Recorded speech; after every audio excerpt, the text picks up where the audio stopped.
How are you doing, folks? I'm doing fine. You know why I'm doing fine? Because every Friday morning at this time, I sit between, wait a minute, I got to rethink that. Is that a good thing? I sit between America's best doctors bringing you Ask the Doc. Greatest, this is the greatest nationwide.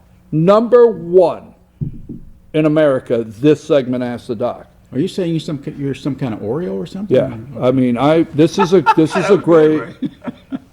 By the way, Ask the Doc, Dr. William Whaley, Dr. Raymond Tidman, and thank you, Georgia Cancer Specialist, Northside Hospital Cancer Institute. How are you? All right, Ty, Masters Week. Well, yes, but this is a tie. This tie is a tribute to physical therapy, physical therapists, and dedication to rehabilitation.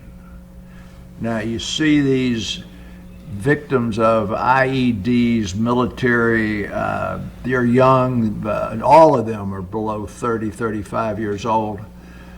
You'll hear that they had a mangled leg, that they almost lost it, they had to have it almost amputated. If you know the details of Tiger Woods' injuries, they were really bad, and he almost lost a leg. And I don't think anybody ever thought he'd play competitive golf again.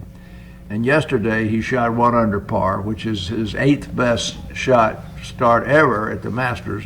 Now I'm not, but I said last week the ads are all showing Tiger's picture and everybody's questioning whether he would be there or not. And he said it would be a game time decision. So they've done a lot to hype up the TV, and I think people are going to watch it. And it's Masters Week, and it's gorgeous out there. Of course, it was 34 degrees on my porch this morning, but it's warmer in Augusta.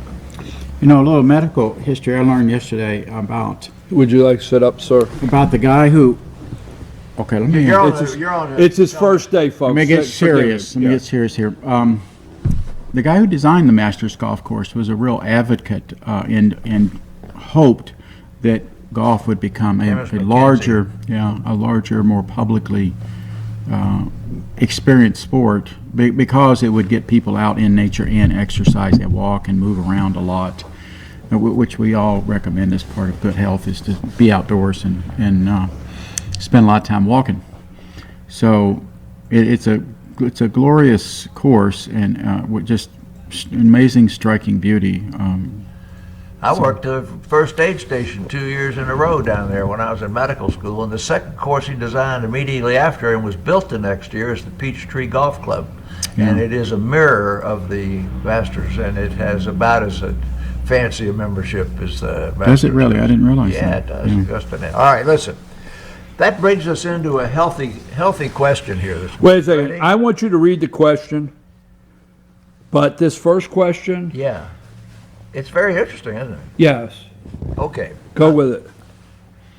And Ray will have a lot to say about this one because this is a primary care question, really. I am a 55-year-old widow, and I am dating and would like to marry a 62-year-old widower who seems to be perfect in every way. Wait a minute. Wait a minute. Wait, I can't. Wait a minute.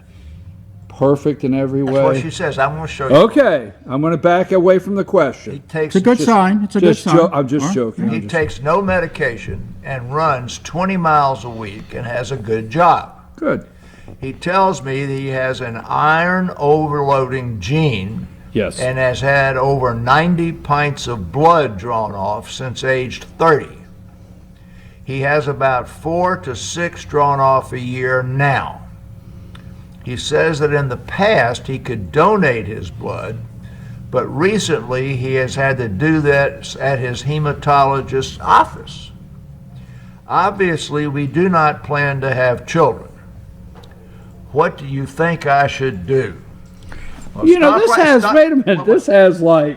That's a loaded question. I want you to stop. I want you to put up the first slide. Wait a minute. I actually... I'm interested in hearing this because I have a friend that they draw the blood off, has to go so often have the blood drawn off. Okay, well just so let me get it started. Go ahead. Okay, now you see this one? Yeah. My question is, Only question I've got is, he's absolutely perfect. Does he have all his own teeth? Okay. You said, Did that come with the question? no, that's my first. No, he's answering the first. Answer the question. He's answering the You first can pull it- you can- sentence you can where pull it she off. says he's perfect in every way. Okay, but I'm just saying that at this age, Ray and I have lots of friends who are in this sort of situation where they are alone, they're in their 50s or 60s, they're looking for a companion, they're always saying, can you fix my, well, I just had this last week. My sister's husband died. Do you know any young doctors in their 60s or something? You know, they're always asking those questions. And if I had that guy right there and he had all his own teeth, that'd be the perfect guy to set up with somebody. You ready? Okay, come on. We're going to talk about hemochromatosis. Put that. I think they want to know if you know any young doctors in their 60s. Yeah, right. I do. I can do a little self-effacing humor here if you want. Yeah, go ahead. Shortly after I moved here, I lost a tooth. It was just one of those dental things. But you could only see it if you were looking at me at a certain angle and I had just a big toothy grin on. And my wife said to me that you are going to go get that tooth replaced because every time you smile, your IQ drops 15 points. True. You lost a I tooth. mean, I had that tooth. I had it Right, replaced. and it cost a lot to put that implant in. All right, we're going to talk about hemochromatosis, which is what iron Yes. loading is. You've heard that before. Yeah. I've heard that. Pull Yes. that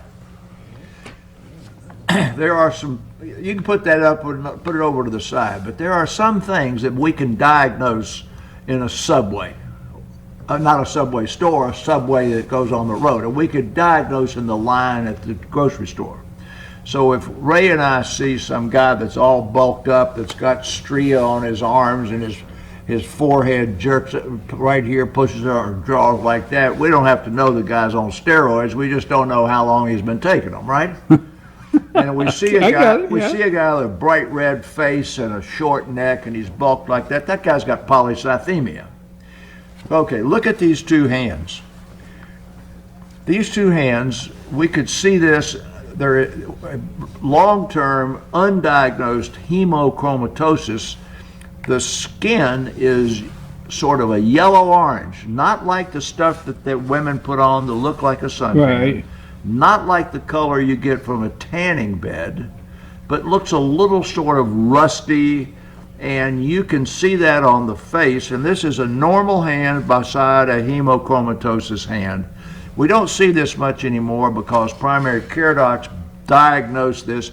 You would see this in an undeveloped country. You might see this in people in the Ukraine or somewhere that aren't getting good medical care. So they actually have, if it's got, the iron loading's been going on for a long time, it'll be in their skin. Pull that down. So if you have iron loading that has actually gotten to the point where iron's in your body, it has been in there long enough to start depositing in your skin. I told you a couple of weeks ago about the guy who had been a volunteer blood donor at Lockheed up until he retired, and then became had hemochromatosis, and we discovered that he had this kind of gene, but he had been voluntarily donating blood every 8 weeks because Lockheed gave you a day off when you donated blood. So he was in his 60s when this diagnosis was reached. Okay, this is a list of symptoms that the primary care doc would see. Chronic fatigue, the complaining of dryness, joint pain. Pull that thing down there now and show that next one. The last patient I saw was sent to me by a primary care doc because he presented to the primary care doc with abdominal pain.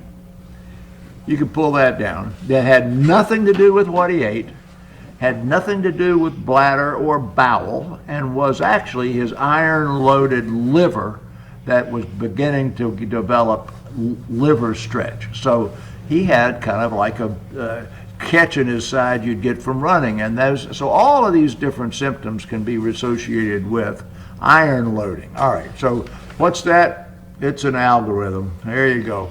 So all these complications of hemochromatosis, it can cause heart failure, it can cause diabetes because it gets in your pancreas and destroys it. It can get in your liver, and it can get in your hips and your knees and cause arthritis. Pull that down. So that this I got this from out of Ray's book. This is primary care of the American, what do they call it? American Family Practice, AFP. So this is a little key recommendations for practice. So basically what it does is it gives the diagnosis used to be difficult. You used to have to stick a needle in the liver. There weren't any really good blood tests. Now, primary care doc can do an iron, a ferritin, an iron binding capacity. Says, okay, this guy's got too much iron. He has not been transfused. You can pull that down there. There's got to be a reason for it. The next thing he does is send it to the hematologist, and he might even do the gene study. Then he sends them to us. Okay. So, this guy had a diagnosis reached in his 30s. He's obviously a very healthy guy. I'm making the assumption that he has all of his teeth. He is donating blood where now that's the thing about donating it versus having to have it drawn off. There are certain blood banks and blood programs that will allow a hemochromatosis patient to donate blood that then is used in the blood supply. But there are other ones, particularly commercial ones, that don't have that license, so to speak. Yeah.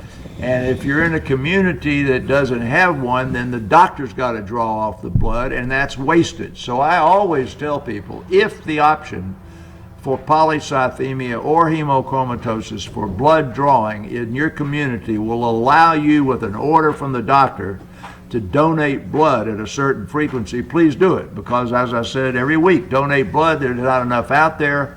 And 3 people get the advantage from a donated unit of blood. One gets the plasma, one gets the red cells, and one gets the platelets. And if I draw it off, they're going to charge your insurance company several $100s. So this guy is perfect in every way if he's got all of his own teeth. So my recommendation, put up the next one. What's my recommendation? Get married. Here you go. Enjoy life. Here you go. This is Enjoy life, and we're happy for you. Yeah, well, I seriously. got a picture here of people that are in their 50s and 60s. See, I got this under the marriage and middle age.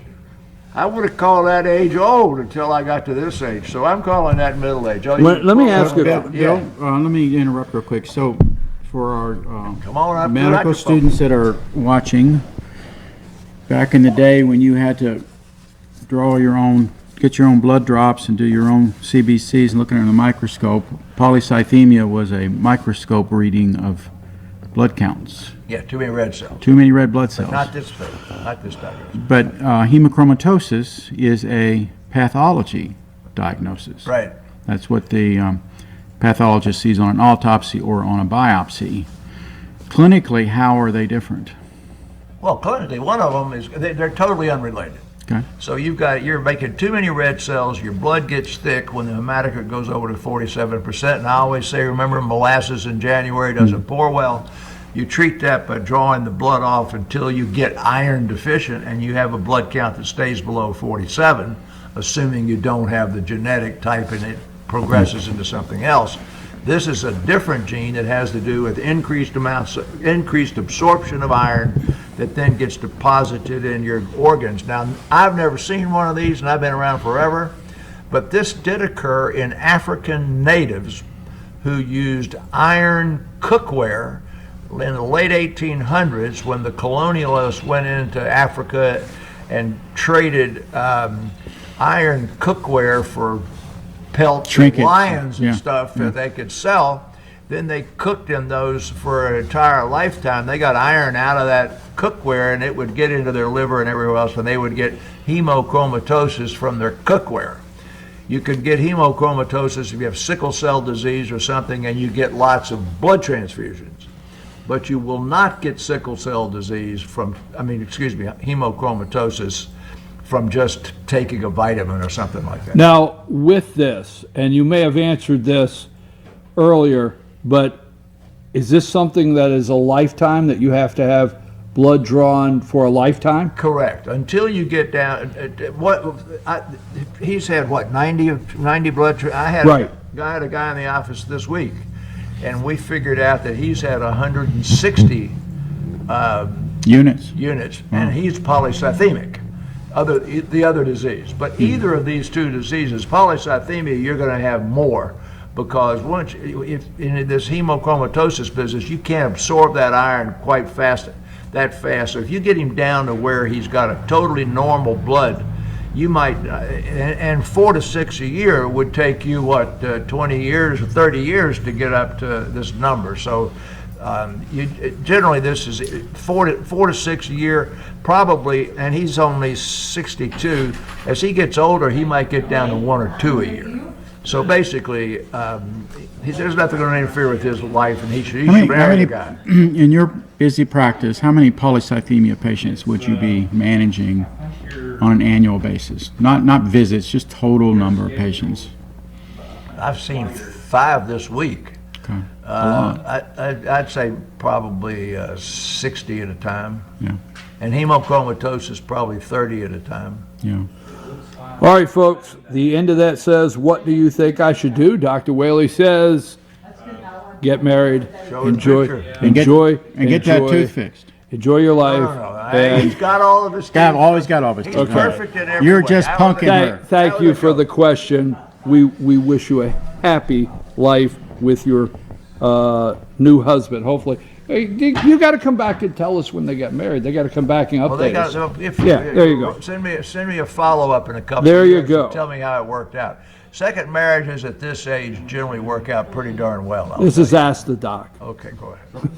We do marriage counseling. Do we do? Yeah, we do marriage All right. counseling, We got a new segment. There you go. It's coming up soon. But we're going to stick with Georgia cancer specialist, Northside Hospital Cancer Institute. Thank you for this segment. Let's go into number 2. This is a question that really, we have these questions sometimes that are quality of life questions, or there are 2 or 3 morbid conditions going on at once, and which one morbid? You know what? What? It says my mother moved in 6 months ago. It did. Fortunately, it doesn't say my mother-in-law. Oh, Was that bad? That's really bad. well, it's the Was it mother- bad? It's the mother-in-law. It was a joke. It gets the mother-in-law for her husband if he's still alive. It doesn't It's say. just a joke, Okay. folks. I sit next to him. All right. He gives me this stuff and then doesn't tell you where it Now, comes I don't from. think Go ahead. Northside's paying for No for jokes? no, his jokes they're paying for. Okay. His jokes are good. Touche, as they say. Yeah, all Let's right. get to the question. My mother moved in with me 6 months ago to be nearby for help with transportation to the kidney doctor's office, specifically the kidney doctor's office. The very next line is a real shock to me. She had a lung transplant 2 years ago and is doing well, except the medication and past problems gave her severe renal failure. Oh, So her kidneys are not any good and must be terribly bad. And then the lung transplant's a big deal. So she Yeah. does not require dialysis, but was sent to a hematologist 4 months ago for Lance Armstrong shots since she was iron deficient. Now, we've gone through that before. If you got kidney failure and you're iron deficient, you can give all the Lance Armstrong shots you want, and they're not going to make you any better. You got to get the iron replaced first. After getting iron and the shots, she did well until 3 weeks ago. So they've handled that anemia related to her kidney failure, and she dropped her blood count without bleeding and suddenly, and was sent for transfusion weekly. So she went from anemic to well to boom, something happened and she requires a blood transfusion every week. She had a bone marrow last week, and myelodysplasia with excess blasts transiting into acute leukemia was diagnosed. She is on rejection medication, that means for her lung transplant. right. And steroids, that's for the lung transplant. Can anything be done for her? Now, that's a real complicated question, isn't it? Yeah. Okay, first of all, we're going to talk here in a minute about the myelodysplastic syndrome after we talked about the lung transplant. But primary care docs, as they follow patients over time, they will see a patient who has a normal white count or a normal platelet count or a normal red blood cell count, who very slowly over 3, 4, 5, 10 years, the white count slowly falls. Not like rheumatoid arthritis or something, it just slowly falls. Platelet count comes down a little bit, hemoglobin comes down a little bit, and they got normal B12, normal folic acid, they got normal iron and everything else, and they become troubled. Now, if it gets down to where they're getting transfused, they usually already got to the hematologist. But while they're in that place where their hemoglobin is 12 or 11 and a half or something, and it's not too terribly bad, and they come to the hematologist and we find nothing else, we do a bone marrow, and then that diagnosis usually says early myelodysplastic syndrome, and then generally at that point nothing is done. You watch them, because they have to drop down below 10 for hemoglobin to get Lance Armstrong shots. But myelodysplasia means that your bone marrow got old, just like your joints and your heart and your hair and everything else, and your bone marrow is not capable of making these cells because of an early, generally some have genes with them, some don't, but the prognosis going out is real slow. This particular patient has an opposite end myelodysplasia, in my opinion. All right, put up that first one. We're going to talk quickly about lung transplants. You got that thing right there? When you talk about surgery, you know, you're talking about 1 or 2 people in the operating room or 3. When you're talking about a lung transplant, you're talking about a huge group of people. Pull that thing down.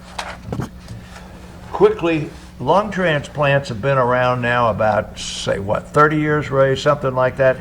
Yeah. There's several things about the lung that made it difficult to transplant. One, it's got a lot of lymph nodes in there, it's got immunologic things, and if it's not your ideal twin, identical twin's lung, you're going to reject it like kidneys and hearts and so forth. You got the next one up there? So first of all, those technically used to be a difficult thing to do, because the lung's got a blood supply, it's got arteries and veins, it's got this cartilaginous thing that hooks to your trachea. Luckily, this part here just moves up and down inside, but this was a technically difficult thing to do until they got to where they could do heart bypasses and things of that sort, and were able to do the mechanics of hooking it up. You got that? All right, put up the next one. So if you look at this, lung transplants have been around since 1988. That's 1987. But if you look at the number of lung transplants way back here, that was experimental. You get to the 90s before you start getting any measurable number of lung transplants. But this has got 2 colors here. That big color at the bottom was a single lung. The upper number is dual lungs. You can pull that down now. You could do a dual lung transplant. Now, if you're going to do if you're going to do that, you got to do that on somebody who died, got shot in the head or had a motorcycle accident, right? Because you got to take 2 lungs out of the same person to do that. It's actually a little bit technically easier operation than the single lung transplant. Because it's one of it, because your lung is not being. Nobody's donating a lung. Okay, you're getting these out of catastrophic events. People right. But what I'm saying, yeah, exactly. Okay. But what I'm saying is, if you're doing dual lung, mm-hmm. the rate, out. Yeah, but the rate of rejection, because same. It's the same. Is it the same? Yeah. Okay. It's the immunologic thing. Take the same rejection meds. Okay. Okay. Well, we're going to talk about COVID just a minute. This here is. How do you match a lung? I'm sorry, okay, I can't just go. Same as any other organ. Same way you do it as a kidney or a heart or anything else. There are transplant antigens. Let's say it's like your blood type, but a lot more sophisticated.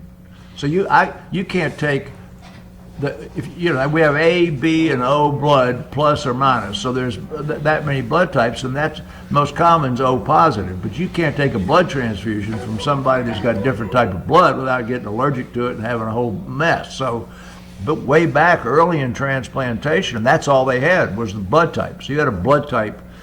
Then in the 60s and 70s, they began coming up with transplantation antigens, and now there's a huge panel of them. So particularly in bone marrow transplant, you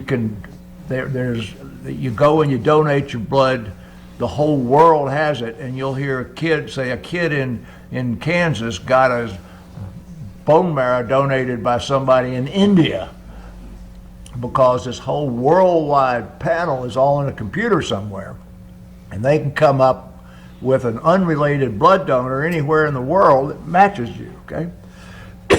Be like the doppelganger, it looks like you. Does that make sense? Yeah. You understand what I said? Because I'm going to tell you, for the years we've been together doing this, we have talked about everything, and I don't recall lung transplant. No, you haven't. That's right. Yeah, I don't recall that. That's why this is a first for me. There've been a bunch of these since March of But us discussing it. 2020. Okay. All right, show this next picture. This is a relatively young guy with COVID who destroyed his lungs, got transplanted, and look at that picture of him.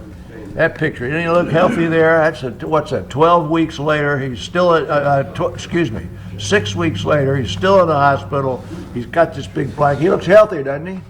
Doesn't he look good? Tell me he looks good. All right, pull that down. Now, we had a local person here. Everybody remembers who it was, that nobody thought was going to survive in the hospital, and it was predicted he'd have to have a double lung transplant to survive. Well, he ultimately survived with no lung transplant. So our community had a lot of discussion about lung transplants within the last 18 months over a prominent member of our community. Show the next slide. This is where it gets comorbid. This is the survival curve for lung transplants done since 2016. So if you look at the 50% survival rate of all, these are young people, single lung transplants and double lung transplants. They're still pretty close up here. The 50% of people are going to survive 6 years. And there's a tail out there. I've got a patient that's in his 17th year that was a Delta pilot that's got a double lung transplant. So, but that's the survival curve. You with me? Mm-hmm. Now, let's take that down, put it away, because the question began talking about this sudden drop in the blood count. Put the next one up. So I mentioned a little bit about, they said she had Myelodysplastic Syndrome that had excess blasts transiting into acute leukemia. So this is a subtype of that sort of wearing out your bone marrow I mentioned earlier, that there's lots of. So pull that one down. What's that? Pie chart, right? Yes. So here are all the patients that have Myelodysplastic Syndrome. This little bitty slice here is the excess blast. So it's a small subset of all of the great number of people that have myelodysplasia. Pull that one down. So here's our algorithm, right?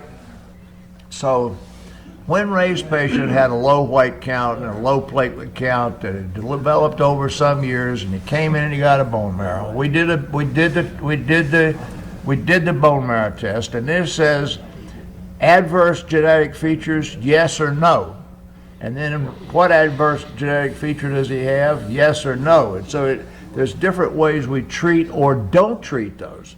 But this particular patient here gets way over here on the right hand side, pull that one down, and doesn't have a whole lot of options. So this is the scoring. If you got a high score, you're in trouble. Well, this patient's got excess blast. That gives him a score of 2. And requiring transfusions, that gives him a score of 3. And if you got a score over 2.5 or 3, you're in deep trouble. So this is a ranking score, kind of like congestive heart failure, about how bad this disease is. All right, put up the next one. What's that, a survival curve? Yes. Refractory anemia with excess blasts at 20 months has only 20% survival. So this lung transplant, effectively managed with these rejection medications, the patient's biggest threat to life now is the refractory anemia with the excess blasts, requiring a weekly blood transfusion. Now, did the transplant rejection medication have anything to do with inducing the genetic change that causes this? I'm going to say I don't know, but any transplant patient on rejection medicine has a much higher incidence of malignancy and leukemia. So I would say that the 2 years that that patient has been on, pull that down, been on the rejection medication, induced the genetic change that made this myelodysplastic syndrome that's right at acute leukemia. Or Got it? another way of maybe saying that is suppressing the patient's immune system in order to survive and keep the organ may have taken out the body's immune surveillance of a cancer line that is... That is exactly what happens. Okay, but you're exactly right. So what that does is it diminishes the body's ability to recognize something that's not normal. So that's why they have more infections and everything else. So can anything be done? And the answer is yes. There is therapy for this that includes not really hard drugs, but it's chemotherapy. There's not any immunotherapy there, and the response rates are really pretty good.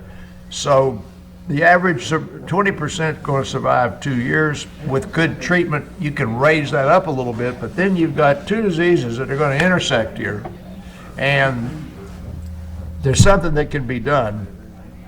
It's going to have to be done in a center that has transplant capability, monitoring, and acute leukemia treatment. So it's going to have to be in a specialized center, and it'll be difficult to, I mean, we can treat the patient here in the mountains, but if so, we've still got to be collaborating with, if the patient were here, their transplant service. Like around here, that could be probably Duke, it might be Pittsburgh, could be University of Alabama, could be Emory, that does organ transplants with the lung.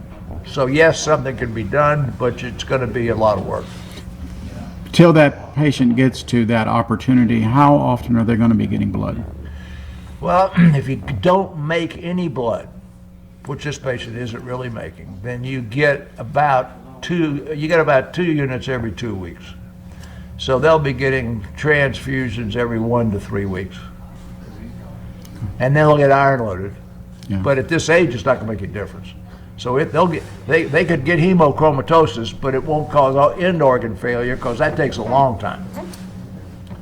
You know, I want to say, God bless you for taking care of Mom. Every question we deal with on Fridays, there's always the side of their life-changing for the family situations. Yeah.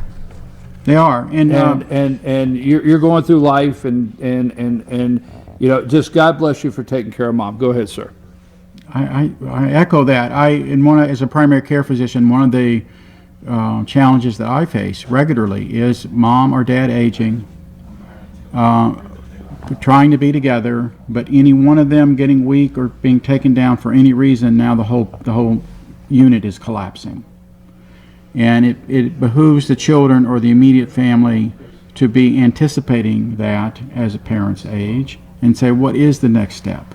And to go ahead and map that out and have discussions with the parents and look at the finances and the economics and all of that. We're living longer and more independent and keeping our agency as long as possible, but it requires some heartfelt thoughts. I had a case in yesterday of newlyweds. They've been married 3 years, and they were in their upper 80s and have been doing fine. And the new wife had heart problems. She was in the hospital for 2 weeks, and the husband, his diabetes went to hell in a handbasket.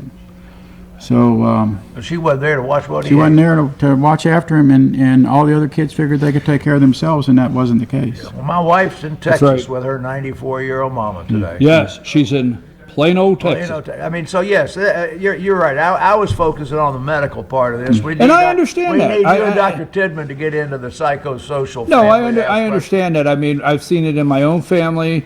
I don't live directly where my mom and dad. Now, I did help with what I could by traveling, and you guys remember that when I was going through that.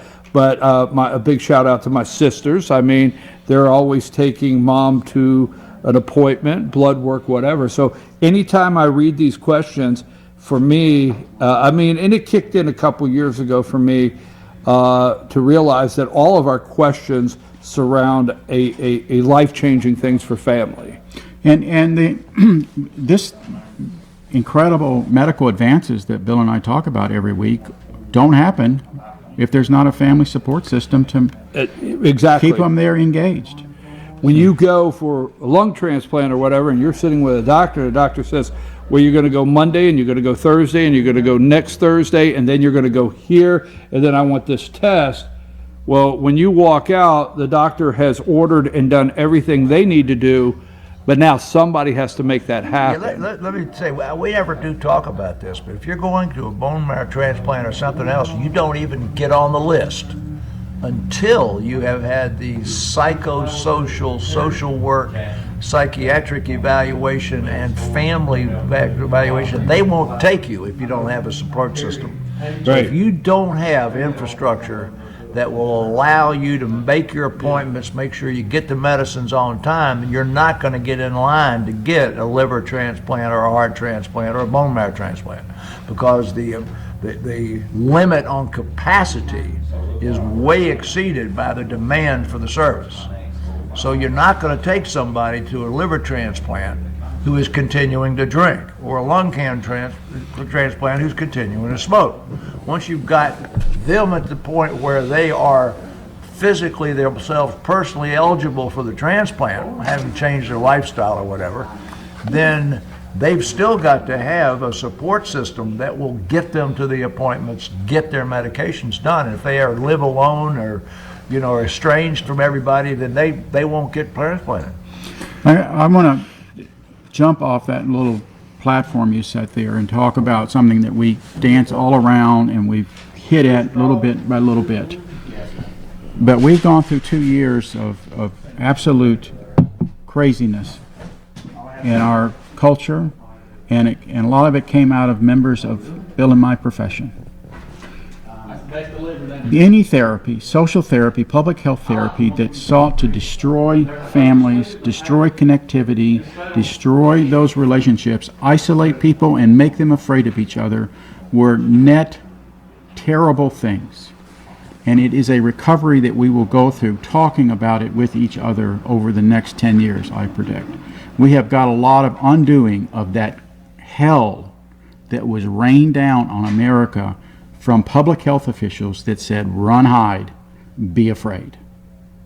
It was wrong. It was terribly defeating. It was terribly awful thing. And so families need to constantly be regrouping and rethinking. And when a couple says to me, can I go visit my grandchildren for this birthday event or whatever, I said, hell yes, get down there right now. We treat this disease. You do not avoid family at all. Because large in part with you in daily practice, you deal with cancer patients, the difference, primary care. Large in part what you're doing and the patients you see, when they walk out the door, there's another side that has to take place for their health and the things that you say, you need to do this, this, and this. Now there needs to be the other side, that balance of healthy relationships, that balance of not being afraid, like you said, that not pushing that person down socially like we've done. Yeah. I mean, there's so many things that you're treating somebody for weekly. If they walk out the door just taking the prescription, is not the complete answer. No. When I send a patient to Bill with a new with the new C word attached to them, I send them with their family. I don't ever send them down there by themselves. So, because I know that they need to be in that huddle when Bill talks about these things. Yes, but a year ago, Bill couldn't see but just the patient. Yeah. Or Right? Yeah, that's right. That's exactly just right. think about the hideousness of that. Well, you know, when you talk about it being something that we're going to talk about for a decade, I just go back to 9/11. Everybody got afraid to get on an airplane, you know, and I'm not diminishing the fact that we're always at risk of terrorism, but after that tragedy of 9/11, it was a decade of talking about it and figuring out how much we're willing to take and not take for getting on airplanes and getting on buses and stuff, and it totally changed the mindset of the world. This is changing the mindset of the world, not much different than 9/11 did. And the whole world has its mindset changed. And we're going to have to work out how we go forward with it. Well, at this time, and I don't want to say get stuck there, but at this time, because we always got to remember, he's got to get to work. So we never have to run, because he has patients sitting up there waiting for him. Do you have anything you want to not close with, or any comments before he's got news of the day? I think we've hit the heavy note there. So. Okay. Well, anyway, you have news of the day. Always bring us. I've got news of the day, but Ray and I went over it. And news of the day really is there's almost nothing in here about COVID. They talk about asbestos and Lyme disease. Now, Zika's, there's no Zika here, but they're talking about Lyme disease. That's another one of these things. But the point was that this one thing here, Omicron subvariant, hasn't caused a surge of cases. You asked me about this. So the subvariant, which is called BA2, that is going around now, last week was 72% of the cases. 3 weeks ago, the Omicron, 4 weeks ago, the Omicron variant number 1 was 90-something% of cases. So in 4 weeks, this new variant has gone from 0 to 72% of cases. And there's been no uptick in deaths or hospitalizations. So it says that this particular the 7-day average continues to fall every day in spite of the fact that more people are getting infected with this. Now, does this mean that this disease is evolving into a less virulent thing and it's going to be with us forever? Well, we don't know the answer to that. Remember, in the first couple of weeks of this thing, science said 2 weeks shutdown flattened the curve. The science is changing every blinking month. And so I will no longer make any predictions about what it's going to be like in 6 months because nobody knows. It's just one of thousands of diseases, and we live our lives, and it is treatable. And you know, it Treatable now. Treatable now. Let me say this. If it changes, it'll be treatable in the future. We will figure it out. Well, there will be no such proper thing as run hide. Should never have been a therapy, should never have been an option, and whatever autistic creature came up with that thing, you know, there's a special place for him.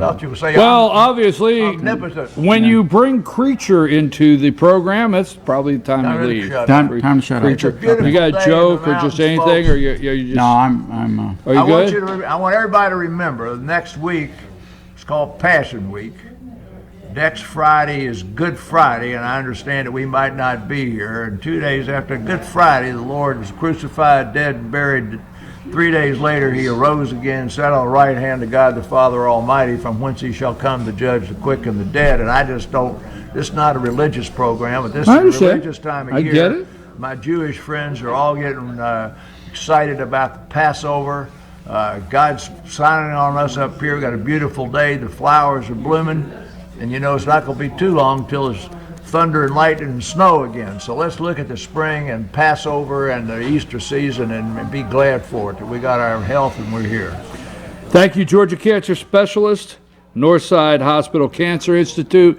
We appreciate these two doctors. He's got to get to work. We never know where he goes after this, but we are going to put a tracker on the car, try to get some details for you next week or in a couple weeks. I'm going to stop you. I'm going to say he's got a special thing here, and I came in and I said, what you got here? You got 60% of a menorah, Shot glasses. It's not a menorah. Okay. I have to get them out, folks. Somebody has to do it. We'll be right back after these messages with the All-Star panel.